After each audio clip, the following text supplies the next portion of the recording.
Hello everyone and welcome to this week's video in the bug bounty course. So today I'm going to be talking about how to get started when you've got a particularly large scope target.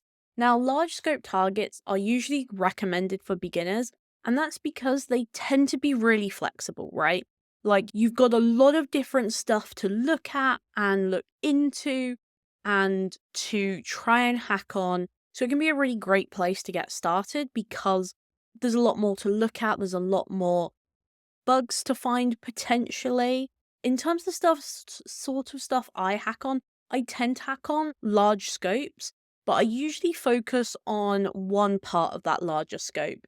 This is particularly useful because when you're hacking, you learn a lot about how the target starts to develop their applications. And by working on a scope target like this, you can focus on it not being too overwhelming, but at the same time, be learning more about how software is developed and how software is deployed on your actual target. And once again, the entire bug bounty course is very kindly sponsored by BugCrowd. A great hacker needs a great platform, and BugCrowd is the home of the hacker. They provide hackers with the best opportunities to make money, advance their skills, build community, and unleash ingenuity through their security knowledge platform. They provide distinctive educational content for hackers. You can rapidly pick up new skills through BugCrowd University or gain practical experience with one of their many monthly challenges. Or maybe you want to follow real hacking experts like myself as we cover methodology, shortcuts, and tools. BugCrowd has an entire level up series unique to the industry that covers all of that. So if you're interested in joining BugCrowd, head over to bugcrowd.com/hackers now and join the BugCrowd community. Thank you very much to BugCrowd for sponsoring this video. Okay, so what do we mean when we say large scope? What does that mean? A large scope program is really defined loosely as any program of multiple different websites. Usually it's star.domain name, so it could be any subdomain of a target domain name. And it could be defined as any asset that is owned by Target or that can be proven to be owned by Target. It can also include subsidiaries or acquisitions. Now, the thing with acquisitions is that often they'll have like a minimal time. Stuff won't be in scope until they've owned it for a month or 2 months or whatever. Or it might be just a scope that has multiple different products to actually look at. And that are all listed in the scope table, but that all have different functions, the different stuff to look at. So my example I've got here is the Dell program on BugCrowd, which is star.dell.com and star.delltechnologies.com. They're really great places to get started because you can define your own unique scope. The downside being that you need to find that scope yourself, and that is where we have Reconnaissance. I've actually even seen reports where the company didn't even know that it was theirs and that it was vulnerable. So it can really be very broad. And certainly if you are looking for that unique scope, you're doing something like subdomain enumerations, you're looking at, say, certificates, searches, you will find that companies may ask you to prove that they own it and give your justification on that as well. So the first thing you might find yourself when looking at these types of targets is really overwhelmed. These large scope targets can be super overwhelming to hackers, especially if you're new. While they're often recommended because you can find that scope yourself and there's more stuff to look at, it is super overwhelming. And if you feel really overwhelmed, you are not alone. Top hackers can feel overwhelmed by dealing with a ton of scope. You want to start broad, trying to find everything, and then make your way down to each application, understanding the boundaries of each. So, for example, Atlassian has a huge scope, but they have individual products like a Jira ticket. And you can use the same main app methodology on that single feature or that single product that they have, so you're not necessarily trying to hack everything. But really, for large scope targets, recon is key. There's 2 different types of recon. Codingo has an excellent article that I will link in the description, where he defines this just-in-time recon, which is a single scan on a single day. It gives you the lay of the land, but it only gives you it at one specific point. A lot of new hackers will do this. They'll run cert spotter, they'll run a mass, they'll do subdomain enumeration, and that's it. And they won't look at it over time, they'll just do one point. Now, people who have a more recon focused methodology, where I personally think a lot of new hackers fail, is that they don't do this passive or alert based recon, where these scans aren't just run once, but they're run weekly or monthly, and then anything new is highlighted. And when a lot of the best hackers are talking about their recon process, they're often talking about this passive hunt for new stuff, and this idea of being the first to find something new when something just gets deployed or when something just gets updated, etc. A lot of the hackers that do things like subdomain enumeration might do this as well. There's lots of different ways to do recon, and in terms of a larger scope, actually where you can find bugs is super broad. You might look for subdomains and domains, as we'll see in the upcoming recon video.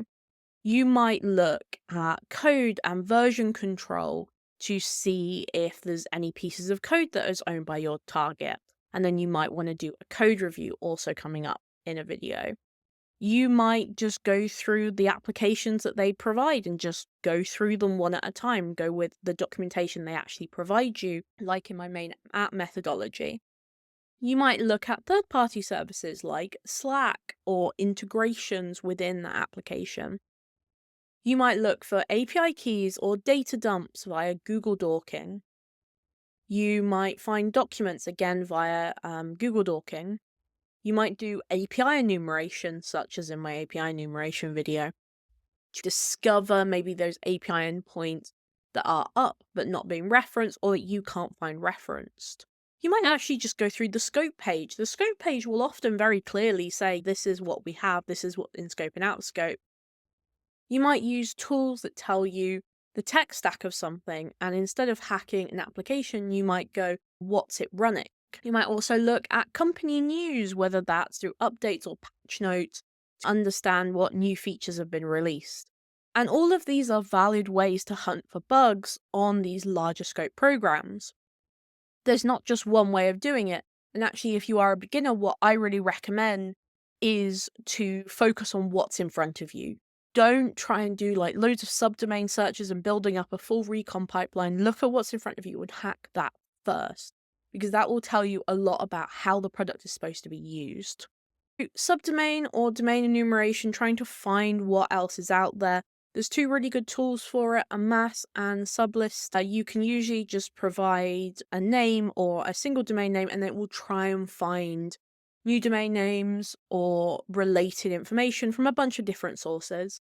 I really like a mass because it has a visual element to it, but either of these tools is really great. If you want to know more about how to do specifically subdomain enumeration and using that as part of your recon process, you probably want to watch my full recon video. But broadly, what are we trying to do? We're trying to find domains that we can attack. You usually won't find a bug with recon alone. Usually anyway. There are some, but for the most part, you still need to do the actual hacking. You need to hack what you find. And it can be hard to identify which domains you need to look more in depth at if you've just got like 30 or 40 subdomains. I really like Jason's The Bug Hunters methodology. And if you want to know more, I really recommend the video from the Hamcon, because he goes into this quite a lot. But fundamentally, we're trying to find stuff to hack. We're not trying to find bugs, not yet. Now, to start to understand this data, there's a few different ways of doing things. A lot of people like just taking screenshots of subdomains and seeing what's there and doing a quick pass through to see what is worth looking at in more depth. A mass has some visualization tools as well. You may want to consider something like Multago if you are a very visual person. You've got to do that understanding element to it, because again, recon alone is not going to find you a bug, and I really want to stress that because I think a lot of people think all you need is recon, but you do need to actually hack things. The bad news for a lot of this is your data has to be formatted in specific ways for these tools, and that doing subdomain enumeration in general can be very noisy and potentially lead to IP bans or WAF bans. And that can be really frustrating. There's ways around it, there's VPNs, but it's really annoying. Screenshots alone may not even be helpful, especially as they only work with HTTP, but maybe it's WebSockets, maybe it's something else, like it's an FTP, and it's not got a secure password on it, so you can hack it, but if you only take a screenshot, you're not getting that full picture. It takes time to go through the data, and you could find nothing. And in general, subdomains alone are very rarely the be-all and end-all of any recon, to be honest. It really is just the first step. And I really want to stress that, because I think a lot of people think, okay, recon, all we need to do is just find bugs, and that's not necessarily the case. Open source intelligence, there's a lot of different ways to get open source intelligence. We don't tend to use a lot of it in bug bounty hunting, just because things like people who work for a company is often just out of scope for us, so there's no point. Information from the dark web, we've seen a lot of debates about whether or not data dumps should be in scope and whether or not people should pay for them. But things like enthusiast blogs and seeing how people might already be bending the security controls, those can be really helpful. So it depends on what we're trying to do. OSINT can also be really helpful for just understanding how something should work. And that's something I really want to stress about finding bugs, is that understanding stage comes first and the hacking comes after that understanding, right? Like, it's just the first step in that understanding. Speaking of OSINT, if you are looking for leaked keys or GitHub in general, I really recommend Trufflehog for that. It's a really great tool that can find API keys, but a lot of people have been running it, so this alone will probably not be enough. Looking into, say, using that OSINT to find developers and what they've committed to. If they've committed to your target's repository, looking through their commits and seeing if they've leaked a key, maybe on a completely unrelated repository, that's where you're going to find bugs, right? It's not enough just to run this once. You have to be, one, constantly running it, that kind of just in time versus the passiveness, but also looking in those slightly weirder places. I will say that overall, you don't really want to complicate things. Even with a larger scope, you don't need a fully custom pipeline to start. You do not need a super complex flowchart. You don't need to get ChatGPT to generate a lot of code. You're just looking for somewhere to start hacking. It's easy to invest in infrastructure around recon, but without that, you can't use that data. You have to take that step back and think, okay, what does this pipeline look like? What do I actually need from this? And what you'll probably find is you don't need a lot of recon. You don't need to know every single subdomain. You just need somewhere to start, an application that maybe people haven't looked at as often, and you don't necessarily need these big complex recon. Or maybe you do. Maybe you're a programmer who, playing to your strengths, you're like, I can write really fast code and make sure it's deployed really well and put alerts up, and something like recon is then maybe a much better option. Remember, large scope doesn't mean only recon. It means that recon is an element of that. Now, there are tools that can tell you what something is built with, like Allyzer, which can tell you, hey, this is running Shopify with Google Analytics or Vue and Nginx by using some fingerprinting techniques. I've also found that error message are really good for doing this, because you'll see Java util error and you're like, oh yeah, that's running Java then. Some other things to keep a lookout for is just strange implementations, and that's very non-specific.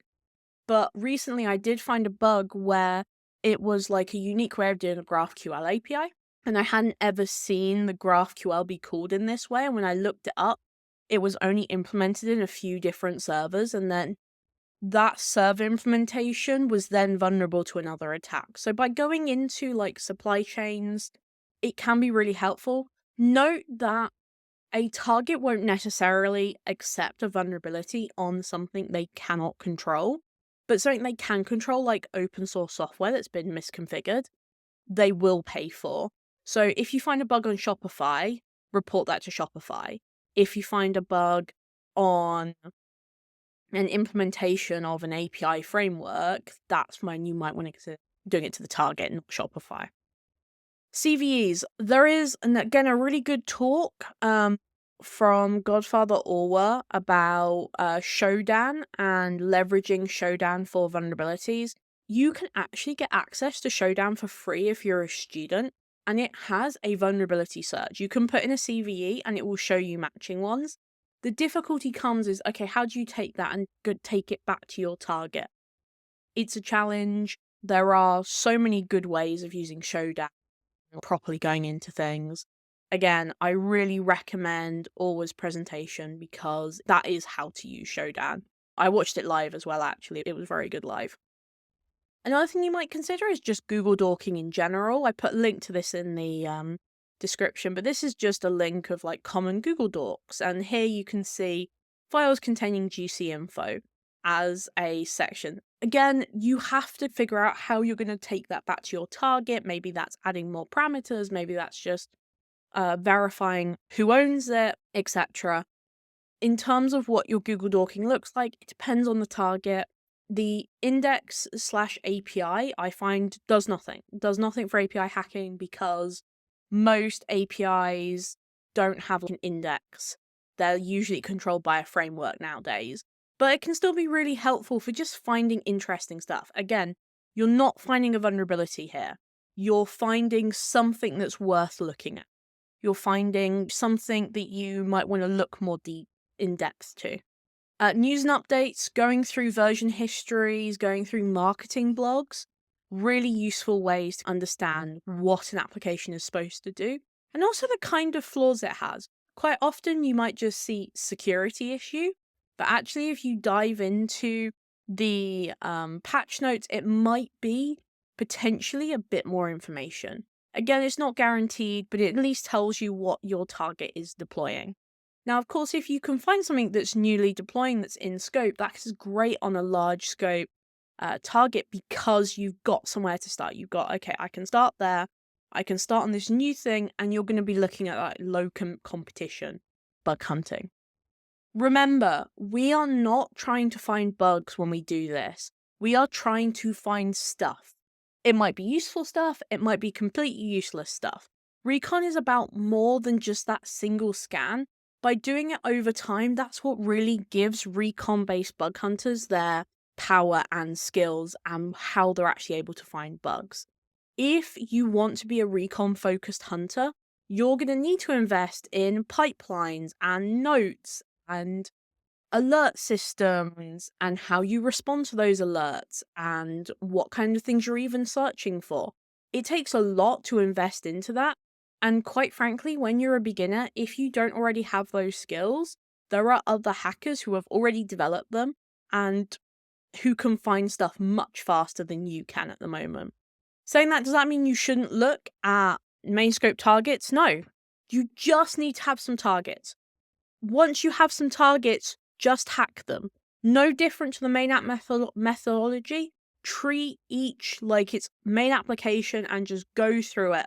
So start out by looking at how that application works. Think about the kind of security controls that are in place. Think about how you would break some of those security controls. Then try out some payloads, some signs of bugs, and then that will lead you to how you should approach that target in terms of what vulnerabilities to actually look for.